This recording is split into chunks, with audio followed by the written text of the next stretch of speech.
dorini to'xtatib qo'ygan bo'lsangiz bu noto'g'ri. Virus qisqa muddatlarda qaytib yana paydo bo'ladi. Ya'ni jigari ichidan qonga chiqadi, ko'payadi va qonda yana aniqlana boshlaydi. Shuning uchun sizga doktor, vrach dori buyurgan bo'lsa, uni surunkali uzoq muddat ichish kerak. Tavsiya shunaqa bo'ladi. Dorini palapartish ichishchi? Xo'p, dorini palapartish ichish masalasi virusga qarshi dorilarda, hamma virusga qarshi dorilarda aniq tavsiya bor. Ya'ni dorini etilgan muddatda aniq ichish kerak. Ya'ni bu vitamin emas yoki boshqa qanaqadir dori emas. Xohlagan paytda, esingizga tushib qolgan paytda ichadigan. Masalan, ertalab, kechqurun desa, ertalab misol 6 da ichdingiz, kechqurun soat 10 da ichdingiz. U noto'g'ri.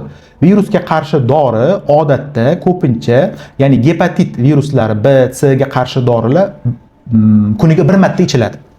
Ya'ni har 24 soatda. Bugun masalan ertalab soat 8 da ichsangiz, doim ertalab soat 8 da ichishingiz kerak bo'ladi. 7 da, bir kun 10 da, bir kun 12 da bu vaqt o'tishi bilan, agar siz bunaqa noto'g'ri ichsangiz, vaqt o'tishi bilan dorini sezuvchanligini yo'qotadi. Ya'ni virusga sezuvchanligi yo'qoladi dorini va dori virusga ta'sir qilmaydigan bo'lib qoladi. Shuning uchun dorini aniq ichish kerak. Etilgan muddatda orada uzilishlarsiz ichish kerak bo'ladi.